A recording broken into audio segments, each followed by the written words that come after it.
can see it up.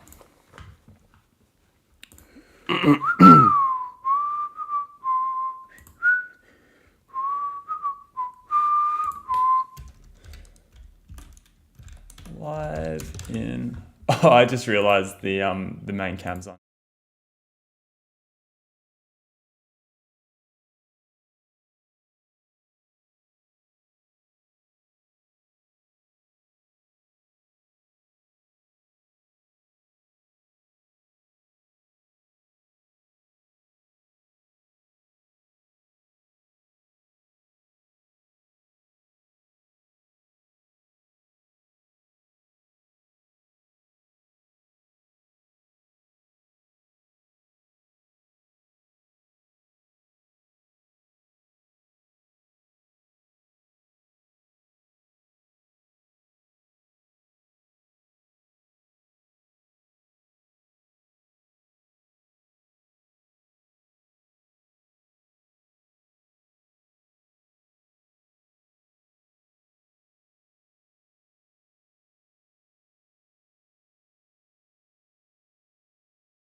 See it on video, Ninja. Yeah. People can hear It's you now, bro. Guys, I'm just setting up the card cam. I'll be 2 seconds. We're not starting officially just yet. I've just got to get the card cam set up. Video capture device. Yes. Device. Yes. Okay. There we go. It is up.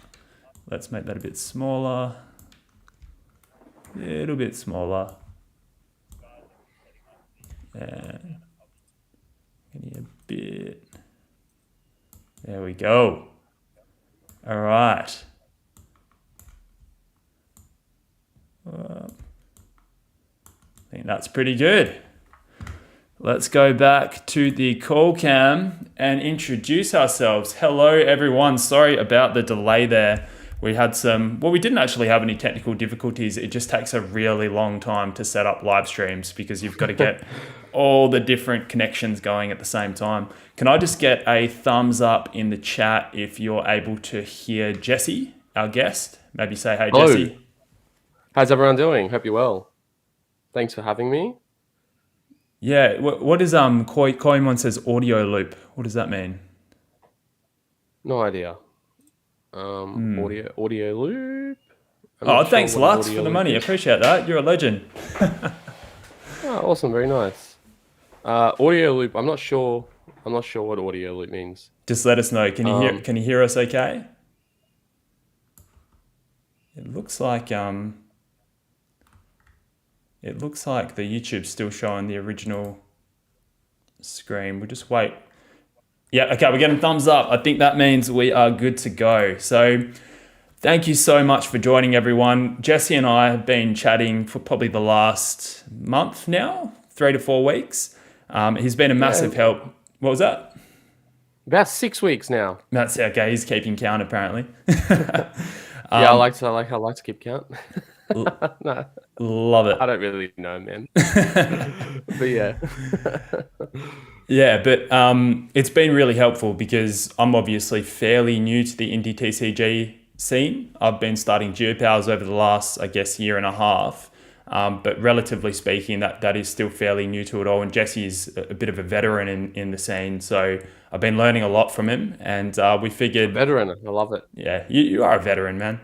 And then Cheers, bro. I guess we had a chat and we just thought, well, maybe it's worth kind of chatting about, the Indie TCG scene in general, to the community, help you guys understand what it's all about and what it actually takes to start up a brand new TCG. And in the meantime, we've got lots of stuff to give away. So we'll be doing lots of different giveaways. And we'll just be having a nice, honest chat about it all. If you guys have any specific questions, feel free to leave them in the comment section and we'll get to them as soon as we can. But maybe a good place to start is Jesse, do you want to introduce yourself and introduce Blightbreed? What's it all about? Yeah, sure. So I probably should have pre-prepared cards. I did have pre-prepared cards, but now I don't know where they are. But anyway, so I've I got some here for you. you've got packs and stuff, don't you? Yeah. So you Blightbreed. can show off a little bit of Blightbreed. So that's a pack from our sample Kickstarter, which we held about close to a year ago now. Blightbreed is essentially based on human and animal hybrids. The gameplay is 1 versus 1, and it's fairly cool. I actually just dropped the video yesterday, as of making this live. Basically explaining Blightbreed in depth. So if you want to go to the official Blightbreed account, which I actually did post, I wrote a comment in the chat, and I'll write another comment if you want to go check that out and click on the official Blightbreed account. You can go check that video out. It explains the gameplay in depth. But basically, I started Blightbreed about 2 years ago now, and I just put everything into it, and just went as hard as I could. And that's basically how Blightbreed started. Blightbreed basically just started off as a hobby of mine because I've lived in Japan for the last close to 3 years now. And I had an import and export business, and I wanted to, I don't know, do something in my spare time when I wasn't doing that. And I've always been into Pokemon, so my import export business was mainly Pokemon. And I was like, hey, I really like TCGs. I really want to create my own TCG. I want to create my own game, and then that's essentially how Blightbreed started. So it wasn't like preempted for a very long time. I kind of just used a lot of my own funds that I made from my importing and export business, and basically just put a lot of it into Blightbreed, and then just kind of kicked off Blightbreed like that. So obviously, when you're starting a TCG, you first thing you do is think of the idea, get the idea in your mind, and then you start looking for artists and designers. So, And then so, so on that's essentially how I started. on that note, so animal human hybrids. I guess where did the idea come from, or was it just out of nowhere? You just thought, this works. Let's bring it to life. I'm just a massive furry.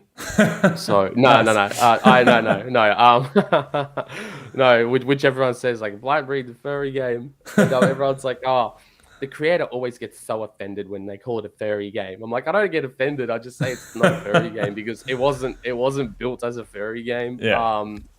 But whatever. People think it's a furry game, then okay, it's a furry game. But I actually I had the idea for Blightbreed for a long time since I was really young. Like a story, not as a TCG, obviously. Yeah. But and then I was thinking of like an idea, like what can I make it on? What can I base this TCG on? Like what characters could I have? What world and story could I have? And then I remembered my Blightbreed story from when I was like a teenager, like the story that I had for a really really long time. And I was like, oh, that would make a really cool card game. And then I basically just built it off that. Yeah. And then I started off that, and then I hired an artist, and I remember, I started hiring artists, and then I found my designer, and I started getting art made, and I started getting design work done, Yeah. and that's basically how it all came to fruition in the very beginning, anyway. Yeah. The cards look incredible, man. Honestly, I think even before I started really delving into the indie TCG scene, Blightbreed was definitely one of the games that stood out, along with I think Nostalgics and Akora. Those were kind of the three for me that were like, yeah, this is kind of what defines the indie TCG scene. Obviously, Right. now that I'm in it a little bit deeper, there's lots of more different brands and card games that are out there. But they're definitely the ones that first stood out to me. We got lots of people in the chat. I just want to say hey to everyone. I'm seeing some familiar names. We've got Rock Sandy. So Rock Sandy is a guy who makes YouTube videos about Pokemon drama. So, Right. Okay. enjoy following That's always his fun.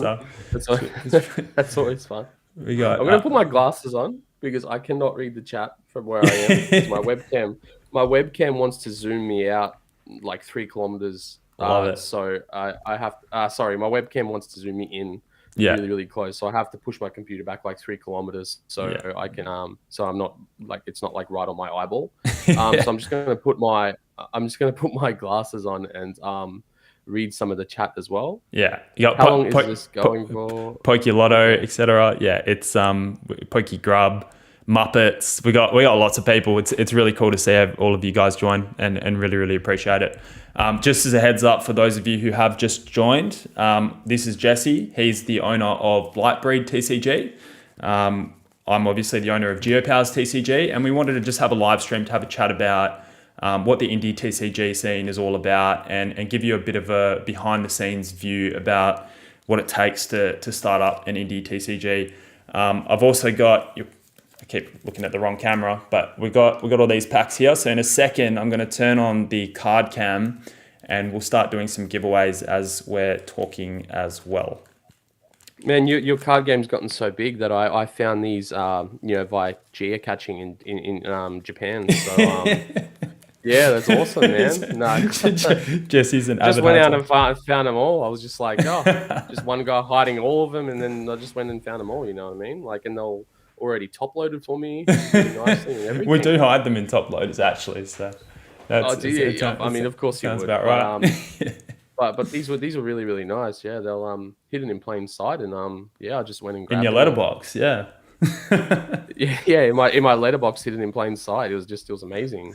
When I found them, I was like, wow, a geocaching location was my letterbox for 5 cards or however many cards I've got. Yeah. I was amazed. Yeah, it was Yeah. really awesome. So Purge Fly Fox says question, what was the creative process for Blightbreed? Also same question for Geopals. Maybe I'll You can start. start. Yeah, You can start that one, man. Yeah. so creative process, for me, it was a bit organic. So it started off with us hiding Pokemon cards all around the world. And obviously that took off fairly quickly on TikTok. We ended up, I think we got about 200,000 followers, and pretty much all the people in my hometown here in Perth would kind of recognize me as the guy who hides Pokemon cards. And I just started thinking, like, this is so much fun. There's a massive community forming around it. Why don't I mean Pokemon doesn't naturally lend to treasure hunting. It's not about treasure hunting. It's about fighting and becoming the best and catching them all. That's what they're about. So I was like, well, why don't we create a trading card game that is about geocaching and it is about treasure hunting. And obviously, because we'd been doing this geocaching thing for a very long time, we understood a lot about it and what got people excited. So we were just like, well, okay, what if we make characters that have abilities that help them find treasure? And then in the card game or in the in the storyline for the game, it's about racing the other player, or building your Geopower team and then racing the other player to get to the treasure first. And then it's like, okay, well, then when they get to the treasure, like, what's the purpose of all of this? Why are they trying to find the treasure? Is it just money, or is it just so they can become wealthy? And we're like, well, what if the treasure actually helps them to evolve? And what if the treasure makes them more powerful? And then we started thinking we can build lore out of this, because it's like, there's a whole new universe now that's built around finding this treasure, so you can become more powerful, and so you can like help build your communities, help become like the best geocacher in the world, that kind of stuff. It all just kind of organically flowed from there, and right now we're still at a fairly early phase in the TCG. We've only just started making sample cards, and we're in the process of doing some world building. I'm brainstorming with a lot of the other people involved in Geopowers about, well, what does this world look like, and then how do we kind of build in the history and storyline to a point where people can really start to get immersed in the universe. So it has been very organic. And I just, that's probably one of my favorite things about the indie TCG scene, is that like there's no limits. I guess with big companies like Pokemon, etc., you don't really have any influence on how that story goes. You can just kind of follow their thought process. But with an indie TCG, and I guess with starting your own in particular, it's just whatever is going through your mind at the time, you can just bring that to life. And the community has a huge say in that as well. So that's a huge part of being in the scene for me, is just the ability to do that. Hand over to you, Jesse. Yeah, it's awesome. Yeah. I forgot the question now. I was so immersed in your backstory. Like it was like an anime backstory. I got so immersed, and now I totally forgot the question.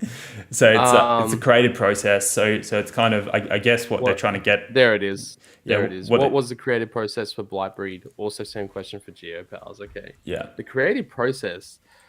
Oh, it's like it's such a simple question, but it's such a difficult question to actually break down when it comes to breaking down the question. You It did is. a really good job. I can tell you're extremely experienced with like talking in front of live and in front of people and stuff like that. And I do have some experience as well, but that was really really smooth. That was smooth moves right there.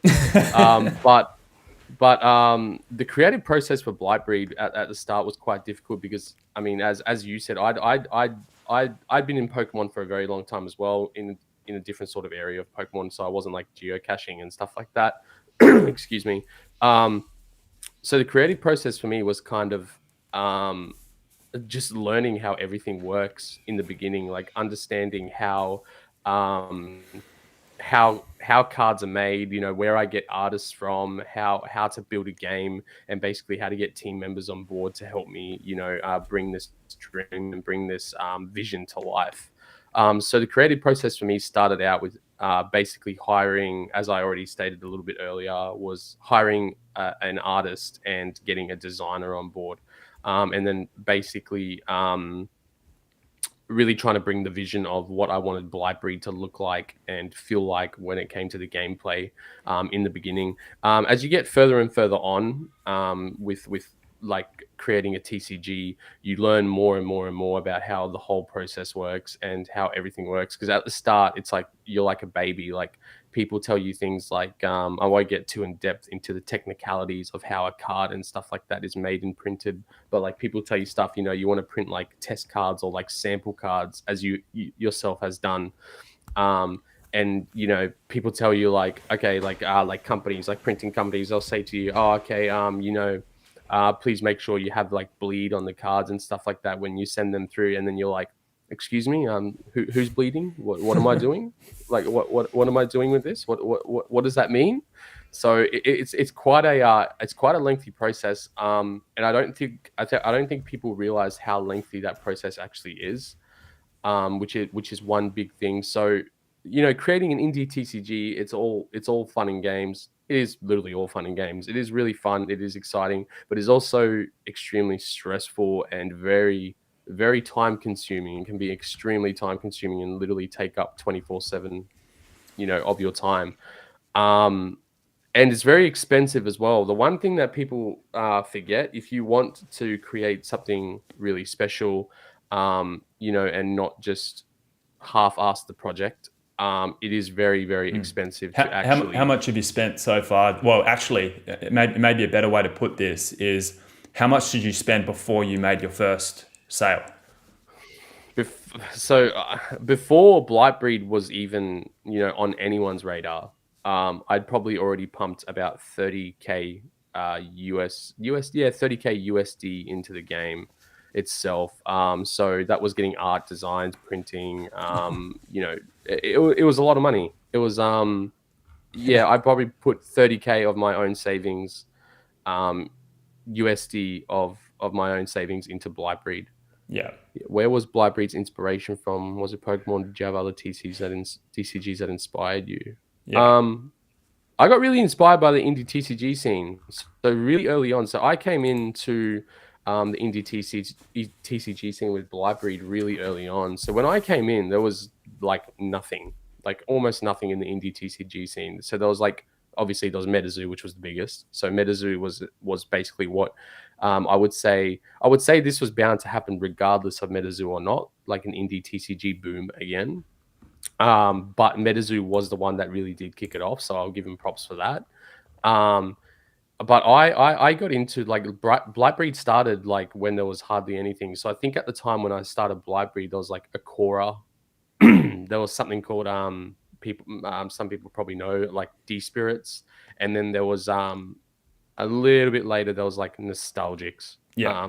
Not a few months after I started, and then that Nostalgic's was got all me they into really. it. Yeah, Yeah, I think what got me into it was actually was actually MetaZoo. MetaZoo, I didn't back the Kickstarter or anything. I didn't even know they had a Kickstarter. But what got me into the indie TCG scene was actually uh, MetaZoo.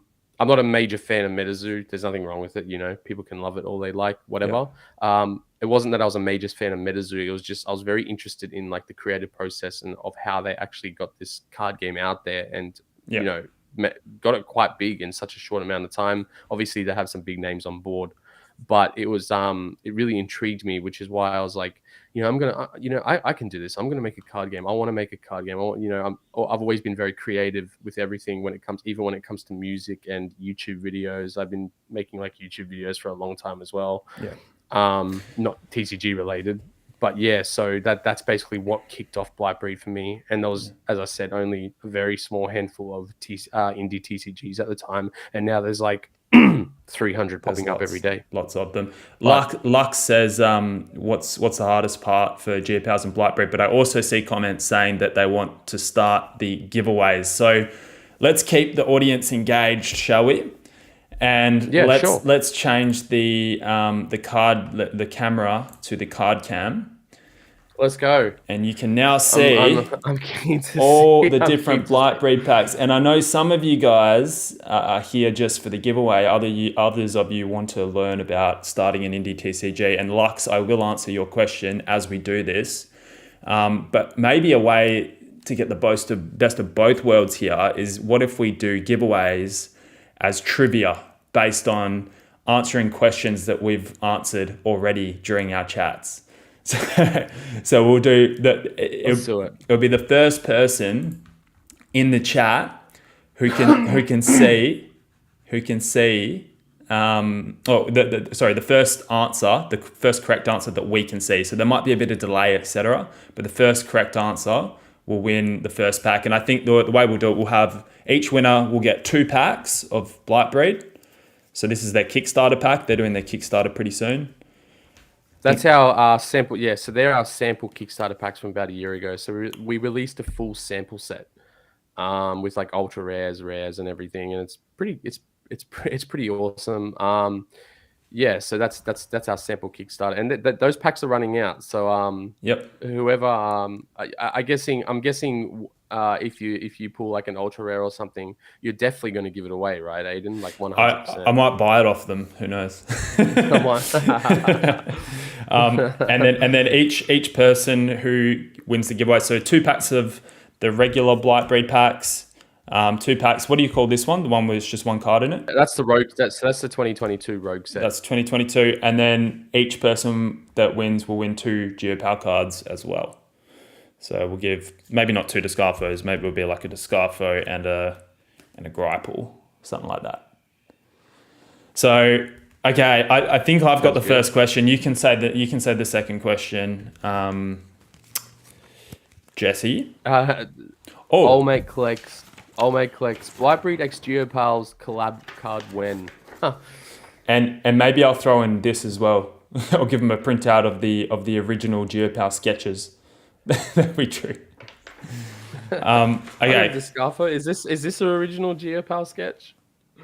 Just wait. You'll see. There's a bit of a lag, so you can't see it on the YouTube screen yet, but it'll come up in just a second. I already saw it come up, but I can't really tell the difference.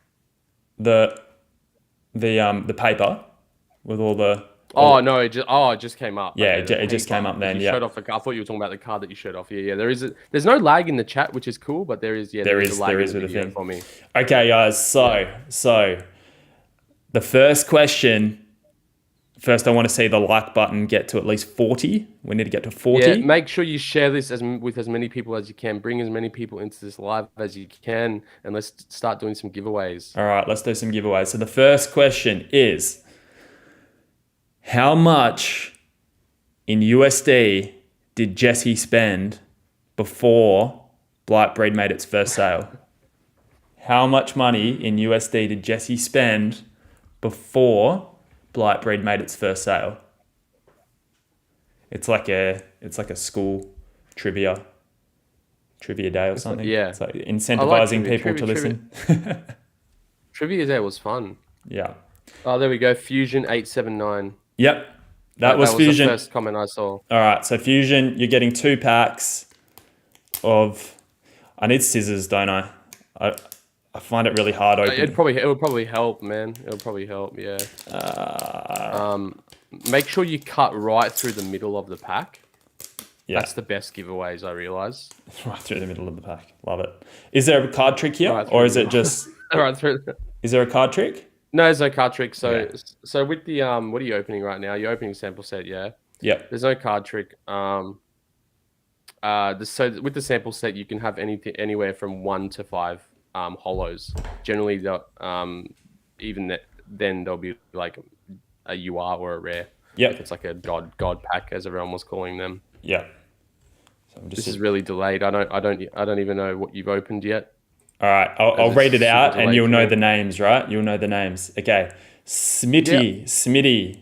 That looks like a. He is really strong in the main game. Common. Sheath. Gorgeous artwork. Yep. Kenny, this is for Fusion, pack number 1. Greta, what's the best ultra rare that you can pull? Oh, Mikey Holo. So it's just a regular Mikey rare. Holo, nice. Regular rare Mikey Holo. It's pretty sick though. Hey, it's still a rare. So Mikey's I can't remember if he's a common or uncommon, but that's a uncommon Holo, which we in the future with our main sets going forward will never be printing commons and uncommons as holos again. That was a special thing that we did for the sample Kickstarter. That's cool. But yeah, Nonsense. Mike. What did you ask? What's the best you are? Yeah, that was my question. Yeah.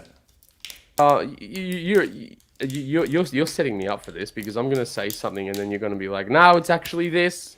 Yeah. But Need to find the way. yeah, for sure. I think the best you are. It's really difficult. I really like Valerie or Jules. Yep. As for UR form, I think the best rare is Charles.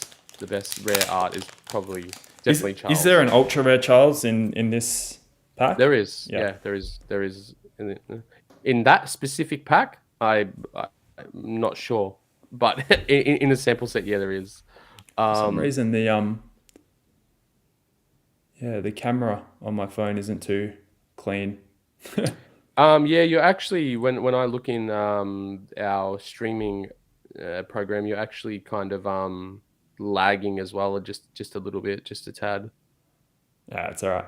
Incubus, Yeah, whatever. Kenny,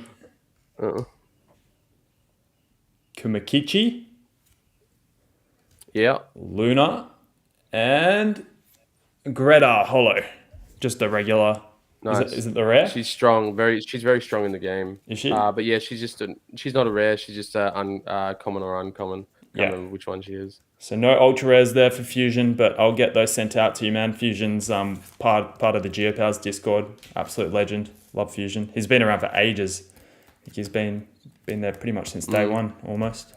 I think you have to So Greta's a common. I think so. Someone just said your background is focused, but the cards aren't. So I think you're gonna have to tap your camera screen and focus onto the cards the next time you do. Yeah, you're right. Next pack you open. Yeah, you're right.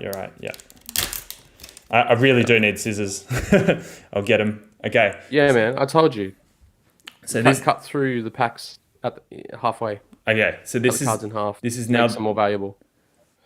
I don't know why the focus isn't like going towards the maybe if I pull it further, if I do it further back, not as close, that's probably better. Yeah, go. So maybe if you position your okay. maybe go Ready? a little bit further back. Yeah. What are we going for these 1 card packs? What's the best one? Probably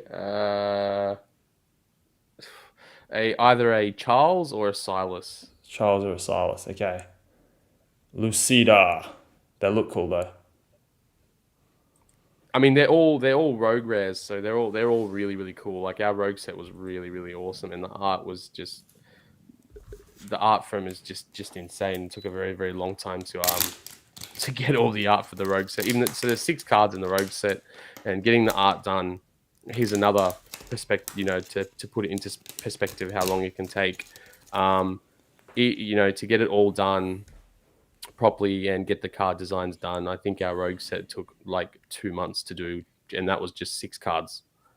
So that was with like the art, designing the cards, and then getting them printed. I think was 2 to 3 months. Yeah, it was a 2 to 3 month process. It was supposed to be our Halloween set, but then our printers messed up pretty bad. The printers we were using at the time, and we had to reprint the set. Shit. All right. Well, we're about to flip the second card. 3 or 4 times. So we got, how do you pronounce it? Rykard? Rykard, yeah, nice. Is one of the other ones. That's sick. All the rogue pack cards are all essentially hit cards. They're all rares, and then you have your hidden rare Silas, and then you have your ultra rare Charles. Yeah. I'll throw one of these in for your Fusion. Retro Wave Rider. This is a collaboration card I did with Nostalgics. It's got I don't know why my camera just doesn't want to focus.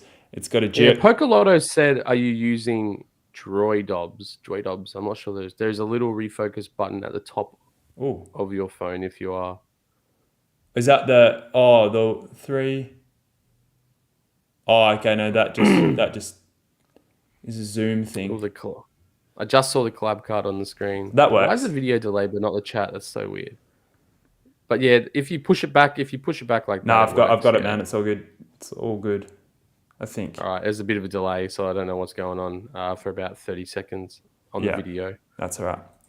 So you've got Skippy's Evolution in the top right. That's a nostalgic character, and that is me. And it's a nostalgic card, which is super, super cool. So you fixed it. There you go. Yeah, I just zoomed in a bit. Such a delay on the video. There's such a delay on the video for me. The comments are fine, just the video's delayed a lot. Yeah. Okay. But whatever. So one thing I did want to talk about is, and this is going to be an interesting topic, I think. So with indie trading card games, is it just about the trading card game and the game itself and the artwork? Like, how much of it is the technical aspects of the game versus how much of it is about a community and creating a community and keeping them engaged and bringing people on the journey? Because I guess I'll kick this off, because I guess with Geopals, one thing that I think is like, Geopals is a card game, but I think first and foremost, I don't see Geopals as just a card game. I kind of see it as, it's an overall kind of lifestyle. It's like a culture in a way. Like we want to make storylines for this. We want to make, anime series for this one day, hopefully. We want a card game as the key thing that brings the community together, because that's that's what we're hiding around the world for people to find, and the whole thing's about treasure hunting. So the cards really help with that. But having live streams like this quite often, doing just like pack openings and breaks, and making content and just getting people together as part of a community, as part of a culture, as part of a world in itself. For me, that's more the goal's more than just a TCG. And I'm just like, I guess part of this is it doesn't. I feel like that the answer to this question is going to be different for different TCGs, and I'm curious, like, what's your view on that? Having a strong community is definitely very, very important, because without your community, then you don't have essentially anything really. You have a card game that no one knows about. Yeah. So obviously you're definitely spot on with that when saying you need a strong community, and having a strong community really, really does help. A lot. Yeah. And focusing a lot on the community, building around the community, and actually once you get to the point of actually having product that you can actually get out there, actually getting the product out there worldwide, not just to a small target audience. So you're definitely on point there with being very community focused, not just in your own area or own country, but worldwide. So that's definitely a good point to make. And I think another thing on that is I feel like it's quite easy to build hype around a TCG, but once that hype dies, if you don't have a community, your game's going to be dead. I can get like really brutal and into the crazy technicalities with this if you like. I'm not going to mention any games or anything like that. Yeah, absolutely, yeah. But I can so short-term hype never equates to long-term hype. Absolutely. So you see all these indie TCGs, right? These some of these newer indie TCGs, and even some of the kind of the what do you call them, like the older ones in the, I can't remember, like the masters in the indie TCG world at the moment, build, even they build short-term hype, but then it never equated to long-term hype. So that's why you see like there's games dying off left, right, and center, like older kind of games that have been around for quite a while. They're not performing as well as they once used to, because a lot of it was built off short-term hype. Yep. So you can never build it off short-term hype. You have to aim for the long term. Yep. So you have to really look at the long term. You can't just look at the immediate future or like the close future. You have to look at it long term. So you have to look at this, at your own card game, and you have to think, okay, how can I make this sustainable long term? Is this sustainable long term? Can I sustain this long term? Yep. So I can't even talk. To sustain this long term, what is it that I have to do to be able to do that? So do I do this? Do I do that? Okay, I'm going to do this and I'm going to do that.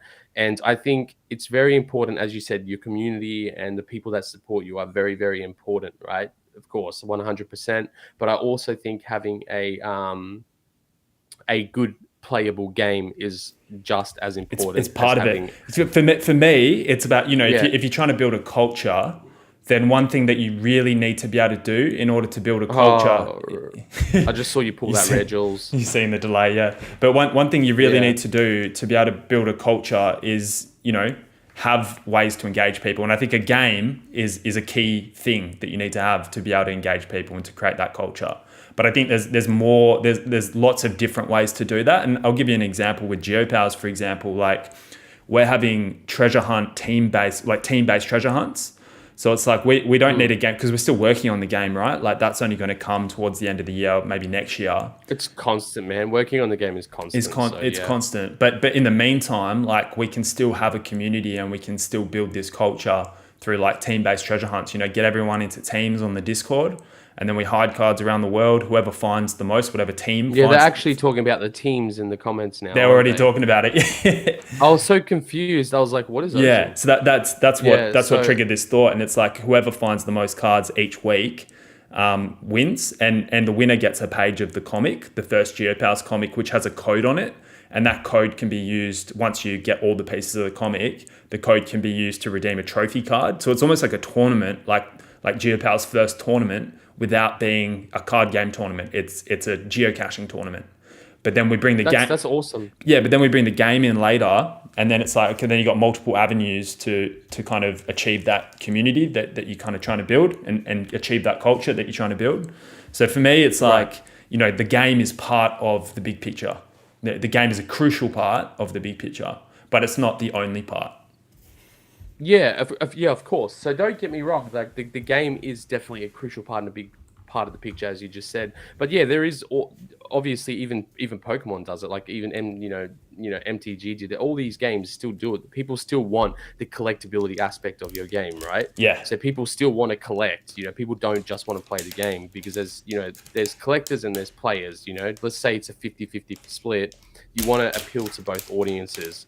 But that doesn't mean that you can neglect your game. You still want to make sure your gameplay is quite good. Yeah. But for example, you mentioning that is a bit of a coincidence because I actually have two cards here which were a part of our redemption promotion for our sample set. So when our sample Kickstarter set came out, if you pulled all 5 clan leaders or all 5 ultra rares, depending on which ones, you could redeem them for, what did you pull? I'm delayed, so I saw your face and did you just ignore it. Just keep talking, and if we get something epic, then we'll call it out.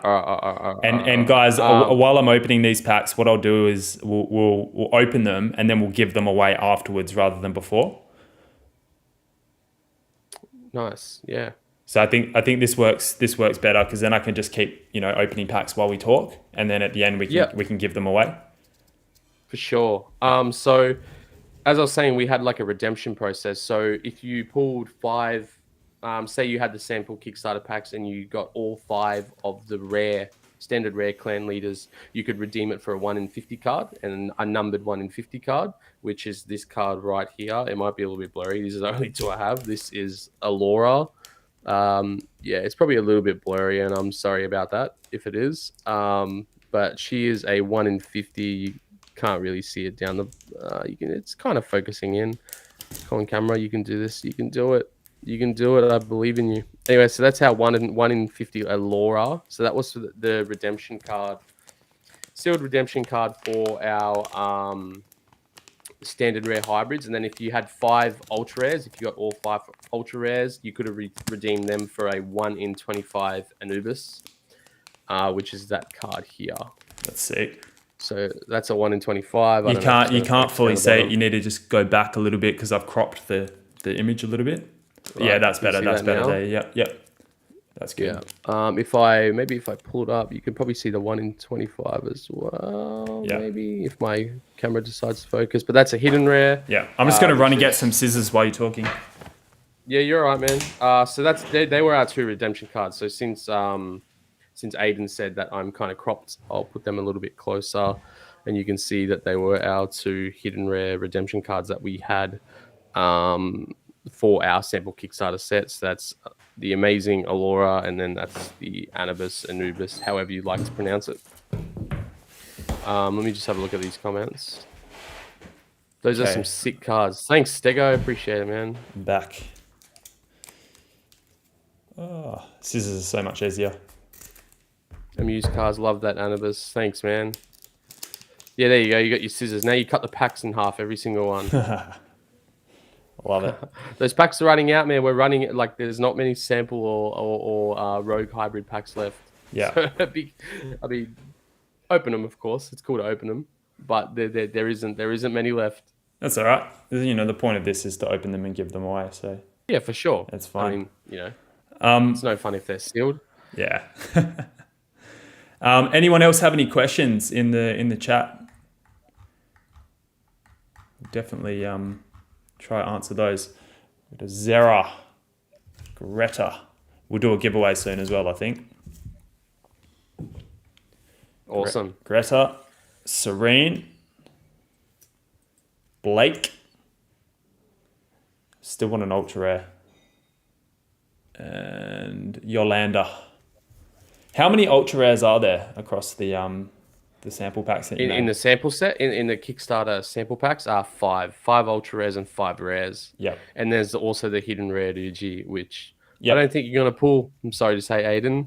I don't know if they've all been pulled or not, but there's only 10 of them. Surely we will. Yeah, surely we will. 100%, man. Definitely no doubt in my mind about that you're going to pull it, hey. Definitely. What did so I just saw Purge Fly Fox. Hey guys, what would you say would be a good way to start a TCG? Because I think I have a pretty good idea for a TCG, but would like some tips. I think step one, this is just my opinion.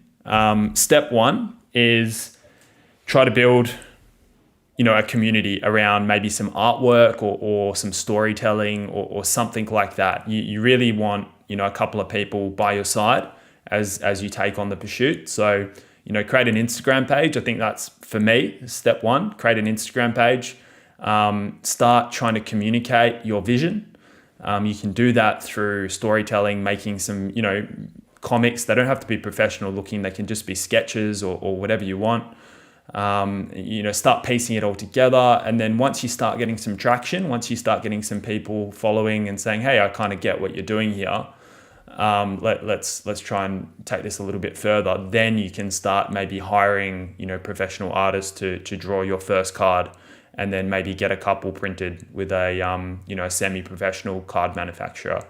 And then once you do that, then everything just kind of evolves naturally from there. That's the way that I see it. But what was your first step, Jesse? So to creating a TCG, you have to make sure you're very, very passionate about it, right? Because everyone has an idea. Everyone can have an idea on something, So you have to make sure that you're passionate. It is a TCG that you want to build and a TCG that is what you're passionate about, because everyone has ideas. Everyone has ideas on, I could do this, or I could do this. But if you're extremely passionate about it and you really want to follow through on it, then by all means, go for it. I'm very much a believer in going for what you want to do in life. But just be prepared that it's not going to be very cheap, and it's going to take up a lot of your time. So if you're working a regular 9-to-5 job, it's going to take a very long time to be able to build up the funds, save the funds, and actually, really start building on that TCG. Because as the old saying goes, to actually, make something. So to make money, you need money. And make sure you're not just in it to try and make money off it. You have to be in it because you're passionate about it. Yeah, that's a massive thing in my. Whoa, that's a massive thing. What did you pull? I'm so delayed. This is unfair. I'm delayed. No. Don't wall me. What? I don't know if you're tricking me or not because I'm delayed. It feels like I'm getting. Just wait for it. Feels like I'm being tricked. Can you see it? Are you watching? Yeah. I'm watching. And you're a dude. That Descarfo is a 1 of 1. I can't believe you just pulled it. Oh no, the hidden rare, the absolute hidden rare. that was a sneaky little tactic, man. Thanks, Geo Bush, for the super chat. So Bush is one of our moderators on Discord. He's an absolute legend. He's actually coming over after the stream to have a coffee and a chat, right? And chat Geopals, etc. It's really good. Lego Boys wants to be noticed. Lego Boys is awesome. Another really cool guy from the Discord. Honestly, like I'm so grateful for the people in my Discord. It's just like You have a really nice community. Yeah. they are so awesome, man. Like I genuinely see most of the people in my Discord is like my real life friends. Like it's not. It feels like I'm just catching up with mates. Like it's actually just like a real cool kind of It is a fun time. Yeah. This pack's already opened from the bottom. Interesting. Okay. Let's see. Maybe you're just trying to trick you again. cheat there with putting another Geopals card in it. Tina. Sheath. There's a link in the description, and Blightbreed. I'll link Blightbreed's Discord in my Discord later. Then you can get. That'd be awesome. Going. Yeah. I'll I think I've linked Aiden's a few times in the Blightbreed Discord as well. Yeah. So the Geopals, I've linked the Geopals Discord a few times. Yeah. I wanted to say something, but I totally forgot now. That's all right. Let's do another giveaway, hey? I think it's your turn to come up with the question. Question. Oh, okay. Trivia. Remember, it's trivia. If you're listening to what we're saying, then you can win.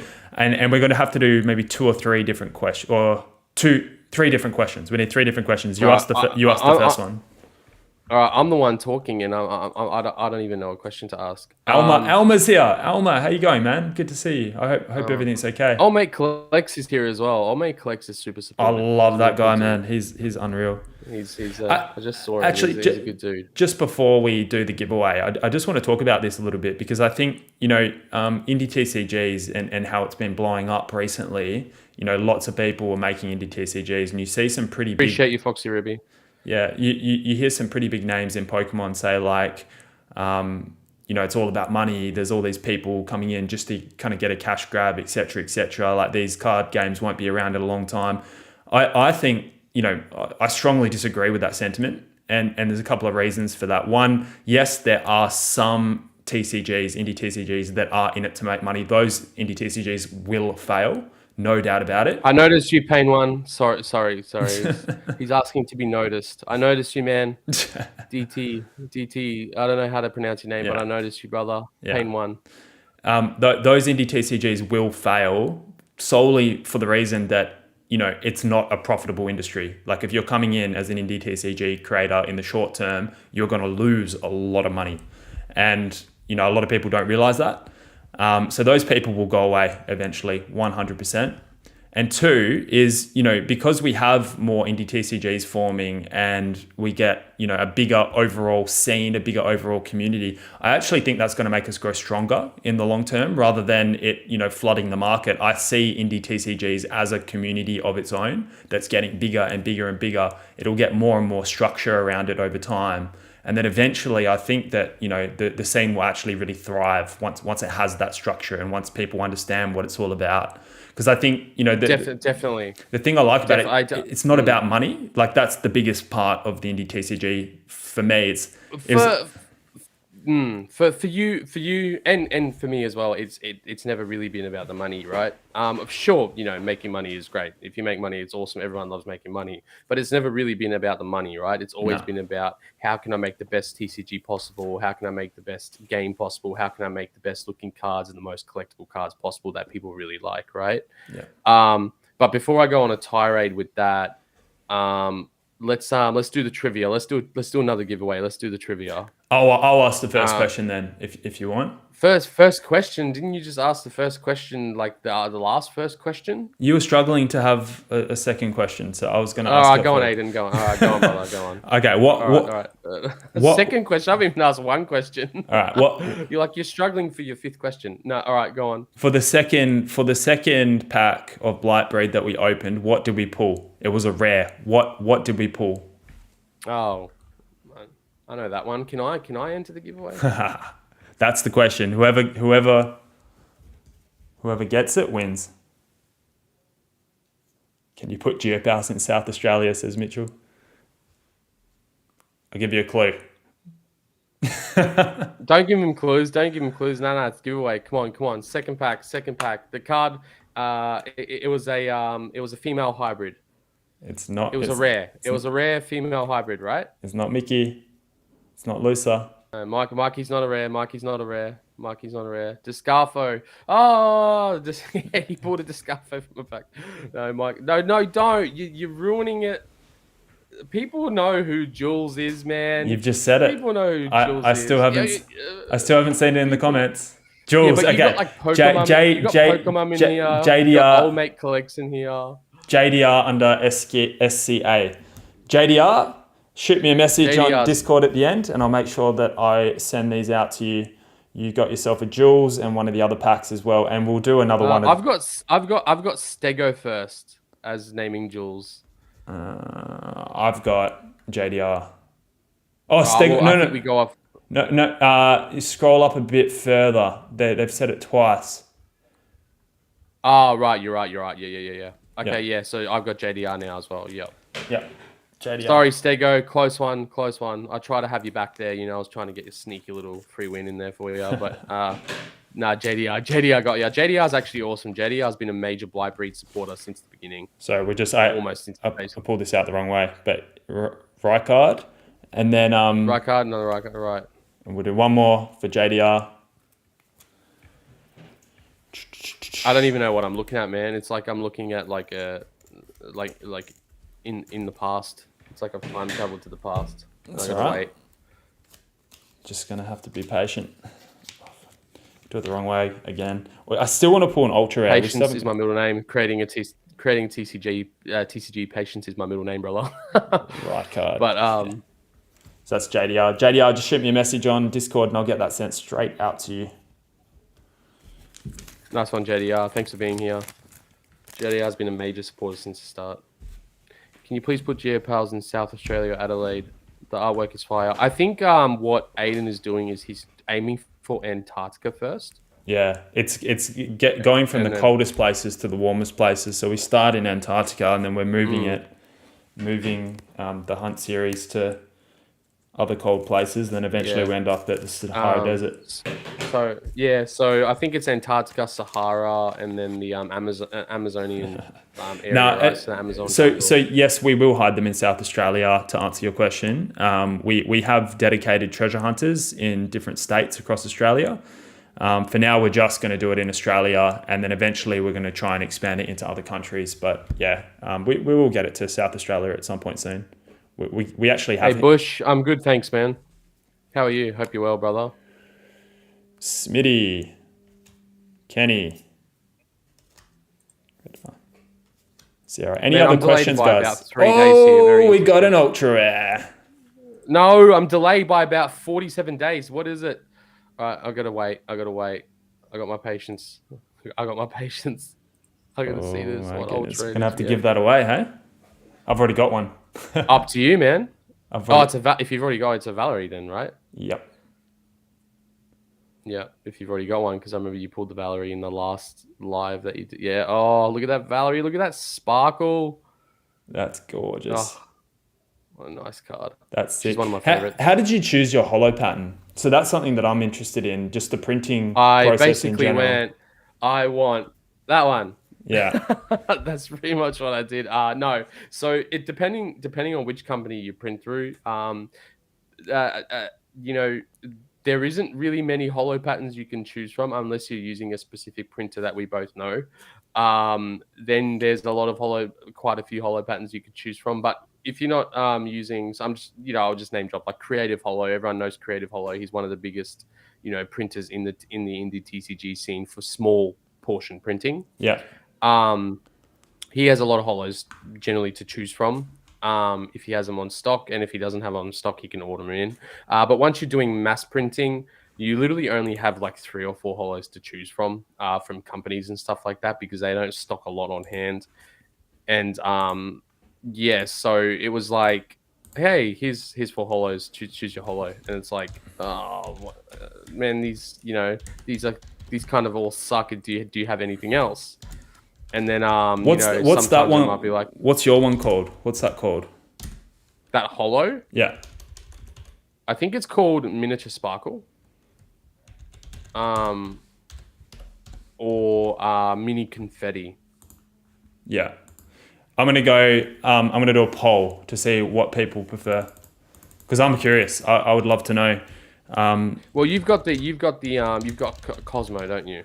Yeah, because I've always been wondering, like, should we stay with Cosmos? I mean, I've chose Cosmos because I was a massive Diamond and Pearl era fan, and so there's a level of kind of familiarity and bias associated with me picking that. It's a nice holo. It's a really, really, really nice holo. I really like the holo.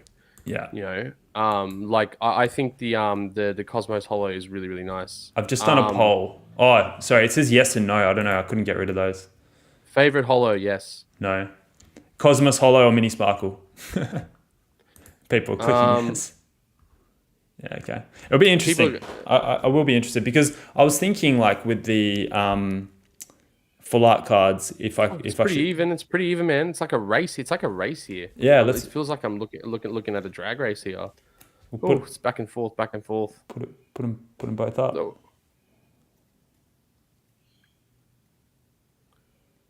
Tricky. Cosmos will probably win because it's very familiar to many people and it's been used you know, a lot. And I mean, Cosmo is like it's a classic for, you know what I mean? It's like, you know, you look at it and it instantly takes you back to your childhood, you know, if you're kind of older like we are. But it's very nostalgic and it's just a classic holo. So but it's still fairly even. So it is fairly even. It is more even than I thought it would be. Yeah, I thought. Me too. I thought Cosmos was gonna just rock it. Yeah. But people do like the mini sparkle. Yeah, absolutely. Yeah.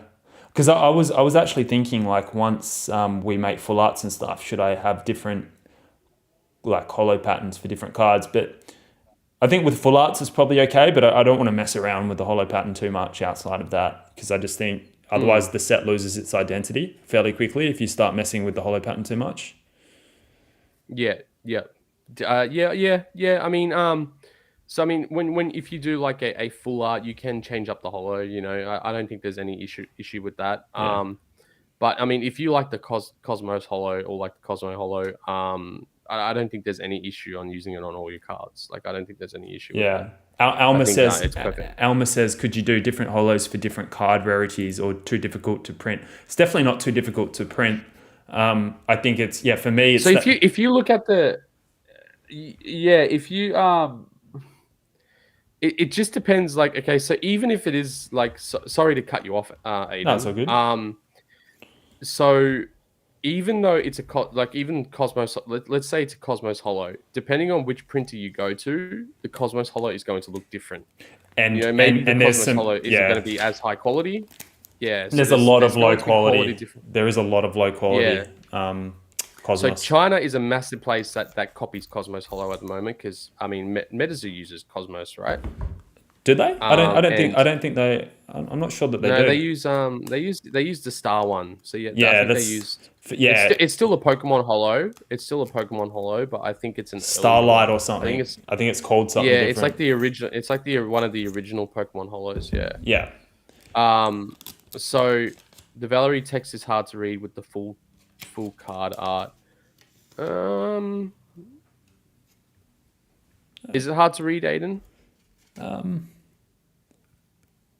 No, I don't think so. I think it's fine. I think the thing about full arts in general is that, like, even with Pokemon full arts, it's sometimes quite hard to read because the main feature is the character. It's not the not the writing. So I just want to explain something. With our sample set, it was very early on, and when it came to the masking creation of the cards, the text was very, very difficult to get right, especially as you said on the full art. So I don't think it's hard to read. I think, you know, it's quite simple. But then if you go to our rogue set, Aiden, you have a Charles, don't you? You have a rogue set Charles. A rogue set Charles. No, I don't. I don't have a Charles. You do. You definitely do. No, not from the rogue set. Yeah. Yeah, you definitely do. It's the one where he's lunging out. I don't know. Or maybe, yeah. You do have one. I would have to go check. That's all good. But yeah, you definitely have one. So that's our updated kind of full art cards. So there was some small clarity issues with the text on our sample set. That's why it's a sample set. One reason is so you can test it all out. There were some clarity issues, but we worked it out eventually. But even then, with the sample set, it's not that hard to read the full art cards. It's still quite simple. But yeah, I mean, I guess you're right to a degree that there is, a few clarity issues when it comes to the text on the sample set full art cards. Yeah. Another Rye card. You are pulling every single Rye card in the Rogue set. Yeah, I know. That was the same with the first batch as well. Can you ask the next giveaway question? Yeah, bro, I thought you were gonna ask them all. Hey, okay, so you've put me on the spot here because we've talked so much. Next giveaway question. Okay, so we mentioned earlier that gameplay is very, very important as well. But what is the second most important? What we think is what I don't know how to word this. Second most important aspect of creating a TCG, other than gameplay. Curious to see. There'll be a bit of delay, so we'll just see who says it first. In the chat. My chat's not delayed. It's just my video. Yeah, but the chat's going to be delayed because it's responding to the video. A brief few seconds. Yeah. Yeah. Right. So we're just going to sit here. It's all good. I guess. So Jax's abilities, okay. Koyomon, I think got it right. I'm assuming that was your answer. Wait, Koyomon. Community, yes, he did. Koyomon. Community. Koyomon. Okay. You can have the next two that we pulled. So the Verlander. That's actually really cool artwork, this Verlander. I like it. I don't even know what you're talking about. Yolanda, you mean? Yeah. Right. Smitty and Rijkaard. Just shoot me a message on Discord and I'll get these sent straight out to you at the end of the stream. The Discord link's just in the description of the video. So just shoot me a message there. Yeah, that Yolanda said. See that holo there, it's a bit delayed, so you've already showed Yolanda. But that is called that holo is called Pillar. So you can get single pillar and you can get double pillar. We're going to use double pillar, but then they messaged us and told us they had run out of double pillar and we could only get single pillar in the end. Yeah. But the single pillar still looks really awesome. It's still really nice single pillar holo. Yeah. The double pillar would have looked not better, but would have been a bit cooler. But single pillar is fine as well. Yeah. We sold out of this guy now. The Comet. Don't you wish you had one? Yeah, Jesse? Yeah, man. I mean, I went to Antarctica and it was just gone. It was just gone. It was just gone, bro. So I went collecting Andy's here, and that was gone too. Who's here? Collecting Andy. I love that guy. So good. I don't know if you met Collecting Andy. Hey, Collecting Andy. No, I don't know Collecting Andy, but hey, Collecting Andy. Hope you're having a good time collecting. So yeah, you didn't send me a comment. Yeah, we've sold out. There was I mean, no, sorry. No, you didn't send me cards. I didn't find a comment. Yeah. We've literally sold out of comments. So that was our first one that we sold out of, and I think. Do I have a Descarfo? I do have Descarfo. Yeah, you do. Descarfo is the other. I thought Descarfo or Comet is going to be the favorite. We're actually printing. You already know. We're doing they're called exotic variants. So they look the exact same. Well, they don't look the exact same. They're slightly different in features to the normal Geopals, and then they're a different color. And we're going to make 10 of each and then just hide them in different packs in our sample packs. That's the next step for us, sample packs. Actually, what do you think the next step should be for Geopals? So obviously we're continuously building our game. Definitely sample packs. Yep. Definitely nice quality, high printed sample packs, just like Blightbreed right there. No. Yeah, exactly. but high quality, nicely printed sample cards. Don't use anything like NPC or anything like that because they'll just completely butcher your cards. So what you've been doing so far is really, really awesome with your cards because you've been printing high quality cards right off the bat, which is very important because it shows the quality right away. I think starting. Do we want to show? Do we want to show what happens when you don't get high quality cards printed? I'll show the test cards that we got made. Yeah, man. Yeah, go for it. Sure. I want to see. So for you guys in the chat, when we first got our cards printed, it While was, you prepare that, Purge Flyfox has a question. what is it? Hey guys, question. How do you come up for new characters? Like, what is the main rules for a character? I don't know. Maybe you can start that one. That's tricky. I could probably answer that quickly by saying I've got someone on my team named Joel. He's an incredibly creative person, and then the start of the creative process looks like this. So I don't know if you saw this before, but I'll pull it out again. Looks like this.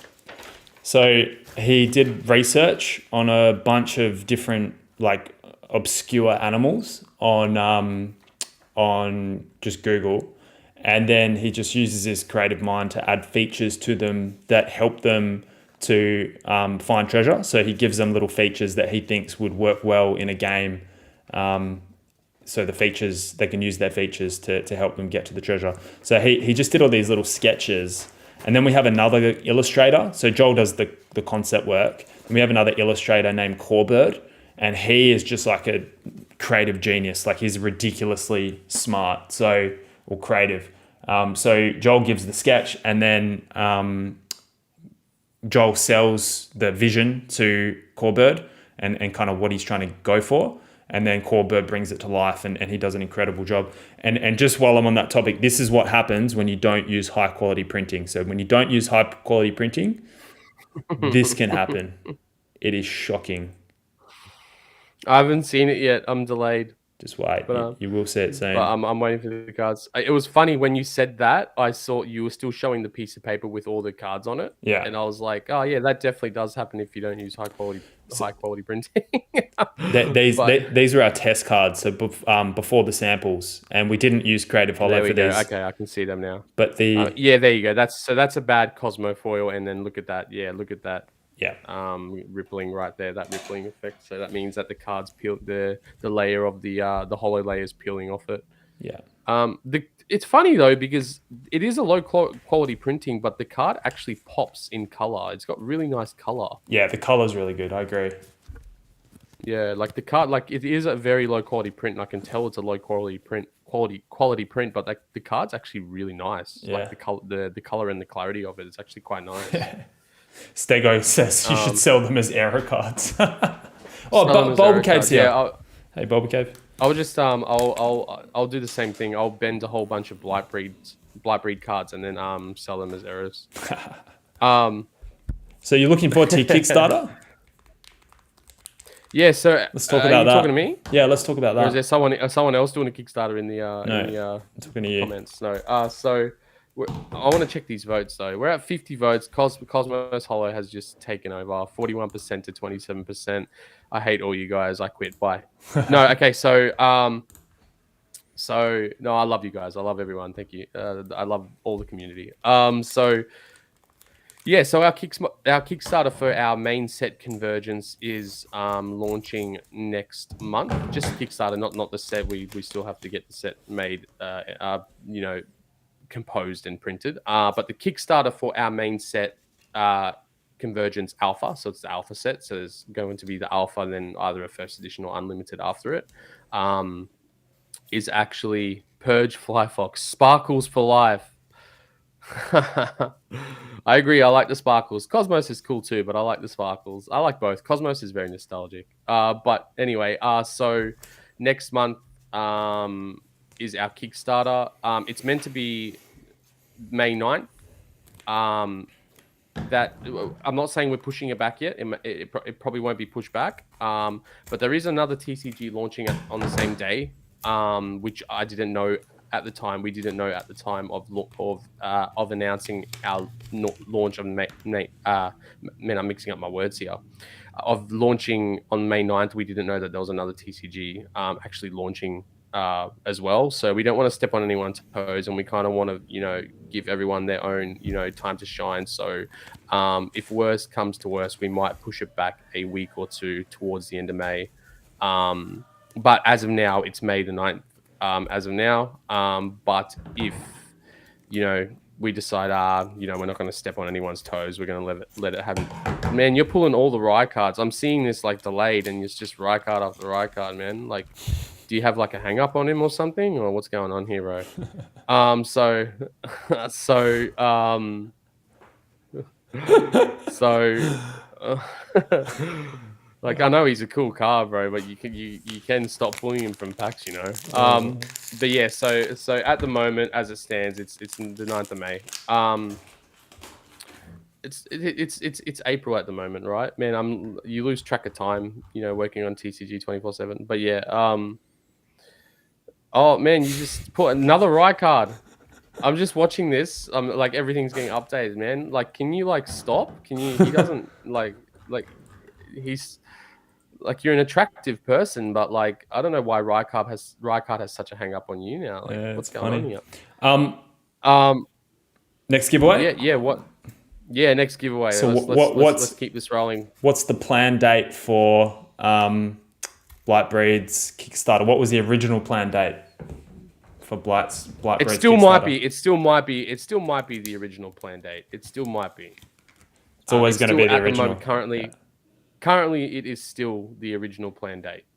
But we might push it back just so we don't, conflict. Basically step on anyone's toes or anything when it comes to the Kickstarter. There you go. Alma the Younger got it 9. Alma. I think the next one in the order was this secret rare. So Alma, congratulations. You got a Valerie. Secret rare. Ultra rare. I'm seeing you just pull Ada right now. That's how far behind I am. So we'll give Alma the Valerie, the Mikey, and then a couple of Rye cards. Couple? Don't you mean like 37? But yeah. No, are you giving away Valerie? I've already got one. Oh, you do. You pulled it in the last stream you did. So for those of you that don't know, in the sample packs, there's only 75 of each UR. There's only 75 of each UR. So that is 1 in 75 Valerie right there. Yeah. And one more question for the giveaways. Shoot. I have to ask a question? Yeah. Wait, no. I gotta ask you a question first, and then you're gonna have to give me an answer, and then I'm gonna have to ask a question. That's what you just did. It's fair, right? Yep. All right. So let me ask you a question. So what do you see for the, let's say, near to mid future for Geopals? What are you hoping to achieve, and what are you hoping to do? Yeah, so a really, really good question. So I actually have a dashboard with all the different streams of work that we're doing that hopefully will eventually get us to our Kickstarter. Is it like a PS5 dashboard? No, I would love to bring it into like a Tableau or like a Power BI, but for now it's just in Excel. It's just a dashboard in Excel. Right. Okay. I was being an idiot. I'm sorry. Continue. Yep. So what we've done is we've mapped out all the different cards that we need to be able to print in order to have a completed set. And then we've allocated different illustrators the responsibility for developing those. And we've got like a tracker to show how we're going against the delivery of all of that. And then we've got all of our kind of engagement activities lined up with the delivery of those cards. So for example, we're doing the team-based treasure hunt series at the moment. So every 5 weeks, we have a new series and the winning team will win a trophy card. So we've got to make sure that trophy card is designed and printed before the end of each team-based treasure hunt. So that's one of the activities that we've got going. The other one is things like, we have a continuous stream of backstory competitions and character reveals and that kind of thing. So that's just to keep the community engaged. And we've got a constant stream of content on YouTube to keep the community engaged as well. And I'm also planning to do some kind of conventions without the completed game, just have sample packs and sample cards and just have a chat to people about the vision for what we're trying to do. So we'll attend some of those conventions. We'll set up, stalls and things like that. And then we're going to maybe do a lot more kind of trade days and things like that are Geopals specific. It's not Pokemon and Geopals, it's just Geopals. So we'll go to different card stores, get everyone together, get everyone talking and making friends. So that's kind of the short-term goal, is to have this constant pipeline of card production while we're just continuously engaging the community and building this culture.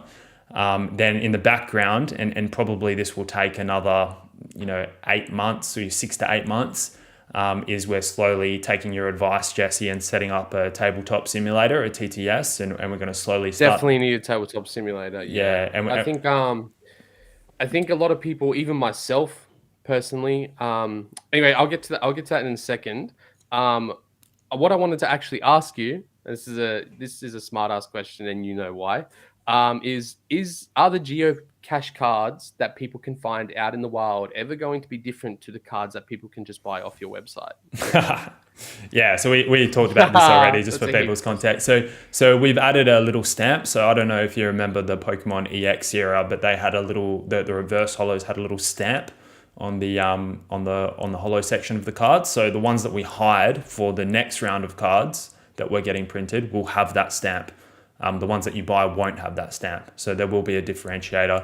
And I think that's kind of cool, because if Geopals as a brand ever becomes really big and people look back to the very infancy or the first stages of Geopals, it would be pretty cool to be able to say, like, I found one of these cards that has a stamp. I was one of the first people to find a Geopal card. Awesome. I think that's kind of a cool thing. I personally think you should continue the stamp idea with all future Geopal cards going forward. Yeah.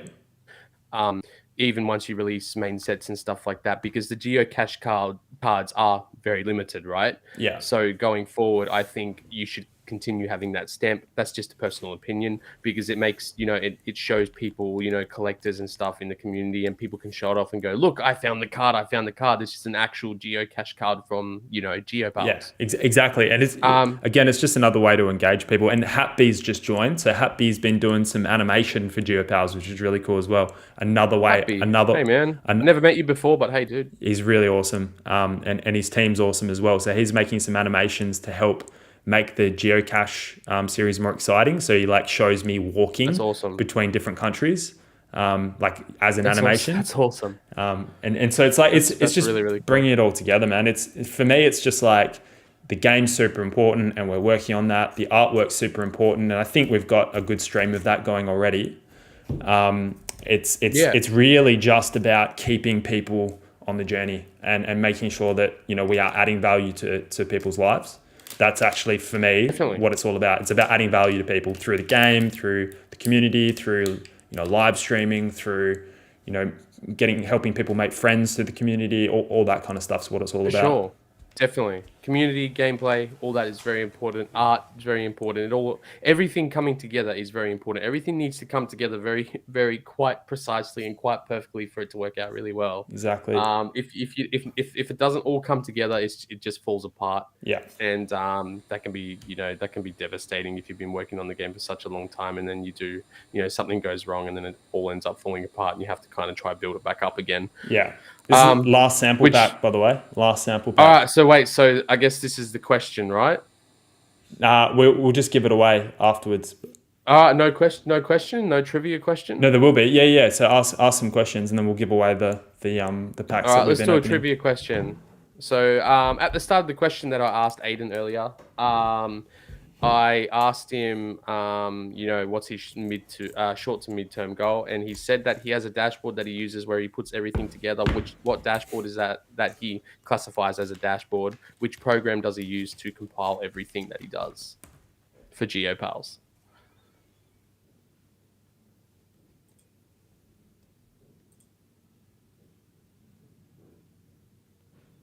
Wait for it.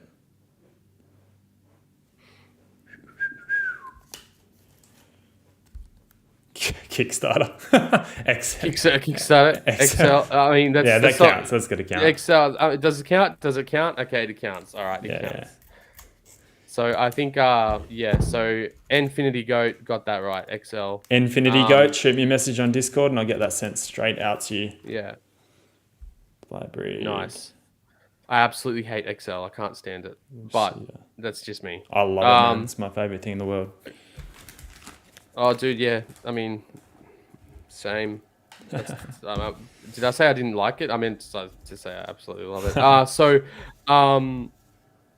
Yeah, I just wanted to quickly promote our Blightbreed Kickstarter one more time. If you want to follow the landing page, I'm pretty sure Aiden still has in his um, Poker Retro Discord. You still Discord YouTube. You still have the link in your profile bio for the Blightbreed Kickstarter, don't you? Yes. Oh, I can post it again on Instagram and on Discord too. So we'll put up another post for that. That'd be awesome. I'd appreciate that a lot. That'd be really, really cool. But yeah, so guys, go and follow the landing page for the Kickstarter if you haven't already. Basically, the landing page, it's it's not really anything. It's just you're following it until it launches. The more followers we have on our landing page, the more demand we know we have, and basically we build around that demand. So you can get the link from Poker Retro or Aiden's YouTube channel in the bio of his YouTube channel. It's also on our Blightbreed Instagram. So if you'd like, go and follow Blightbreed_TCG on Instagram and join our Discord as well. And the link for our Kickstarter is also in the bio of our Instagram. I just wanted to, now that I'm here, I just wanted to quickly promote all that very, very fast. Don't want to take away from the stream, but yeah, if you'd like to follow the Kickstarter landing page, that'd be absolutely awesome. If you want to join our Instagram, follow us on Instagram or join our Discord, that'd be really cool as well. Definitely go do it. There's a lot of effort that goes into the development of a Kickstarter, and it's a huge milestone. So go. It's absolutely insane how much work it takes. Especially, I mean, I thought our sample set Kickstarter was a lot of work, and then doing a full Kickstarter for a full set it's like I go to sleep at like 3 o'clock every morning. So Japan, I live in Japan myself. And it's only an hour behind Australia time. Actually, it's an hour ahead of Western Australia time, which is really interesting. But so it's an hour ahead Western Australia time, but for most of Australia, for everyone that lives in the normal parts of Australia and not the non-normal parts, like Perth and Western Australia, Japan's actually an hour behind. Yeah, 100%. Thanks, Purge Fly Fox. Appreciate the super chat. You're like not even paying attention. You're like, yeah, bro, 100% for sure, man. What do you mean? Oh, you're a crack up. So I just like full, like paid out on Western Australia, and you're like, bro, 100%, and you're like, because you're in WA, right? You're in Perth. No, I live in Japan, dude. I'm in Japan. Right. I'm in WA. Yeah. Oh, how did I always mix that up? Yeah, we got it the other way around. Always mix that up, man. I think I'm in WA, you're in Japan. I always mix that up, man. Yeah, dude. Yeah. I'm sorry about that, guys. No, but really, I just completely paid out on Western Australia, and you're like, yeah, bro, 100%. I'm in Nagoya. I live in Nagoya. You're in concentration zone. Every time I've realized with you when we talk, when you're in concentration zone, you're very agreeable. So I can just be like, hey, Aiden, can you just send me like 20 geocache cards? And you're like, oi, bro, yeah, 100%. No, it was more Purge Fly Fox sent the super chat, and I felt like I needed to say thank you. So it was like a right. Just need a way to say, need to be agreeable, so I can then have a space to talk and be like, yes, thank you. Yeah, right. But you're just like, yeah, 100%, bro. Western Australia, 100%. Yeah, it sucks. I'm just like, oh, okay. Anyway, one more giveaway. Bulba Cave, Japan's unreal. Can't wait to get back. Japan is unreal to visit. Living is really, really awesome. Don't get me wrong. Japan's an amazing country. It's really, really, really, really good. But living here is quite difficult especially if you can't speak any Japanese. It is a very, very big undertaking. But anyway, yeah, so what are we doing? Last giveaway, and it's your question. It's your quiz. So is there anything you'd like to ask me before you ask the quiz question?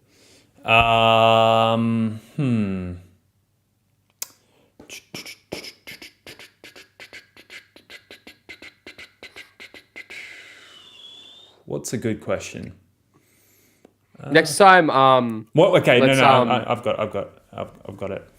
What do you think is the next thing that the Indie TCG scene as a whole needs to do to start bringing the community together? Honest creators. Yeah. I think the biggest number one thing is honest creators that are honest with 100% transparent with the community. and actually creating games instead of having trying to make quick money off short-term hype. I That's think once that goes away, yeah, because people trying to make quick money off short-term hype without actually building a game in the end, and then basically releasing the product, but then basically the game dies, and then everything's worthless. I mean, if you're into like cool art and stuff like that, and you're just into like just collecting and stuff, it's fine. But I think short-term hype is a major issue in the industry at the moment. And short-term hype never equates to long-term hype. Short-term hype is always going to end up killing your game in the long run, yeah, which is why with Blightbreed, we never tried to short-term hype it. Muppet says collabs. I think collabs are a good idea, but I don't think collabs are the clutch that will bring the indie TCG scene out. I think what will bring it out is creators that are honest, 100% transparent, and actually trying to yeah. build a game for the You know, community and are actually for the community instead of trying to see what they can make short term, yeah. what games they can make short term. The other problem with short-term hype is, you get all the money flowing in as a result of the short-term hype, and then you scale up, you hire people, you do all these other sorts of things, and then as soon as the community dies off again, you go under because you don't have money anymore to be able to sustain the kind of, the pursuit you've kind of doubled down on before proving that you've Right. actually built the community slowly to a point where it's sustainable to keep it there. So I think Yes. I see that as well. It's like even Metazu's got a massive following, but it's kind of like, will they be able to sustain that level of following, and do they have enough money to stay afloat? Exactly. For me, EO Retro is Burning Shadows Charizard, Rainbow Charizard worth a lot of money. Yes, it is, especially in PSA 10. yeah. All right, so I'm not retro, but giveaway. yeah.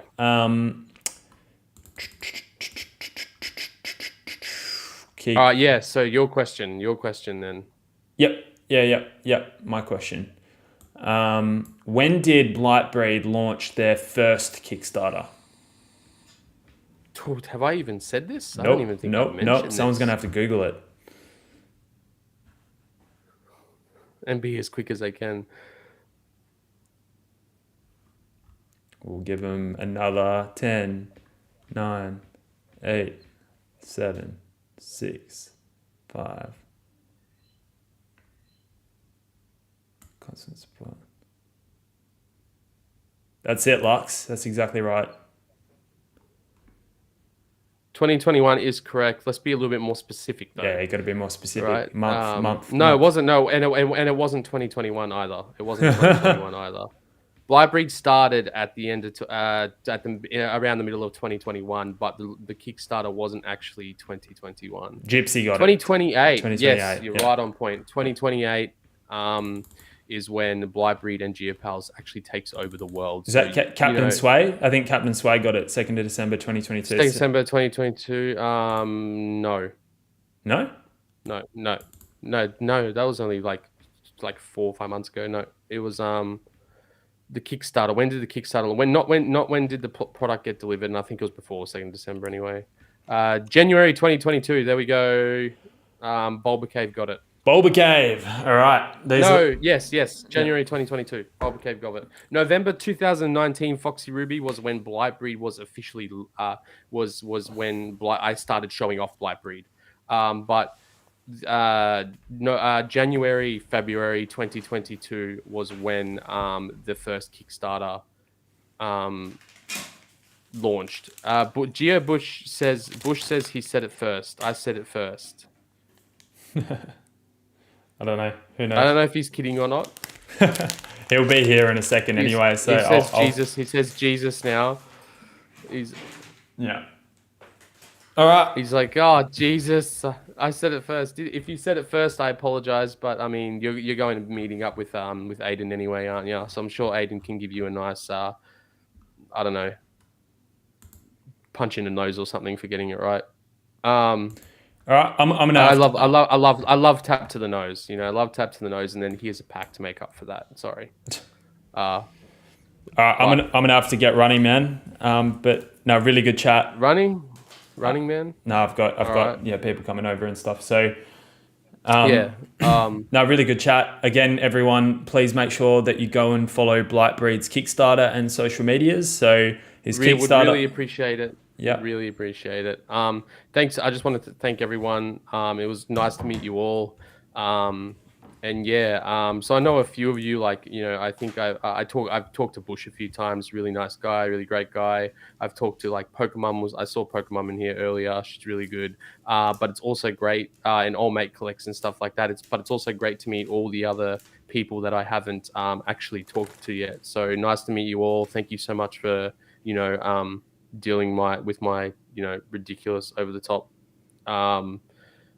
banter and humor sometimes. But and I just want to really, really thank Aiden for doing this live, because setting up a live like this takes a lot of time. It takes a lot of time. When you're not experienced with it, yeah, it does. Well, I mean, you look fairly experienced. You're a lot more experienced in setting up lives than I am. I might be more experienced in the Indie TCG realm at the moment, but you're definitely more experienced with YouTube and setting up lives. So it's been an honor, guys. Thank you very much. I just want to thank everyone. And yeah, I guess that's it for now. I guess we can do, if this goes well, I guess we can do another one next time, maybe more coordinated and more scripted, where we can actually, do giveaways again, and actually, get more targeted with our questions and stuff like that, and really get more into the technicalities of things. But I mean, that's up to you, and depends if the community, wants that. But yeah, thank you everyone, and I hope whoever won some cards, I hope you enjoy your cards, and yeah, I guess, yeah, that was fun. Thanks, Aiden. That was awesome, man. Yeah, that was sick. I really appreciate it. That was awesome. That was sick. Yeah. I don't know what else to say. I'm just gonna keep saying yeah if we just sit here. Yeah, yeah, man. No, yeah, thanks, bro, thanks everyone for tuning in. I can see some yeah. people in the comments that have been here since the start. Yeah, so I'm reading the comments as well. Massive thank you. We're going to be uploading this. You're going to be uploading this to your channel, aren't you? It just automatically saves as a live stream. So yeah, it automatically go saves up. as a live stream. Yeah. Okay, cool. Yeah, that's awesome. All right. Well, I can't wait to watch back and see how much I stuttered over my words. That's going to be fun. Should be fun. That's the most exciting part, is watching back and going, oh man, I was, love it. How much I stuttered, and that's exciting. That's the most exciting part. No, thank you everyone. Thanks guys. No worries. Oh, Jenny's here. Mochicano, that's Jenny. Hey Jenny. And once just remember, guys, I can see there's a couple of people from the Geopals community. We will be hiding cards in about an hour's time from now, so stay tuned for that. I think this is the last week before we announce the winner of the team-based hunts, and then we'll be revealing the trophy card that all of you guys in the winning team are going to win. So, I'm sorry, but I've actually already found all the cards that you've hidden. No, you haven't. I already found them all. I'm sorry. Classic.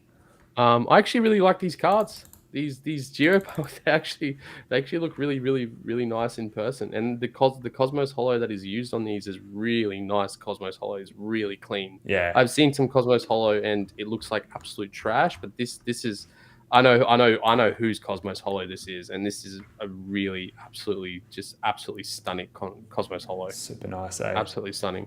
Yeah. So anyway, I'm going to check out. Thank you so much for that. I appreciate you all. Yeah. Thanks, guys. See you later, guys. Thanks, Aiden. Legend. Otherwise, we're just going to be here saying goodbye for the next hour. Yeah, everyone's just going to keep typing. Yeah. All right. Thanks, guys. Catch you later. Bye. Arigato.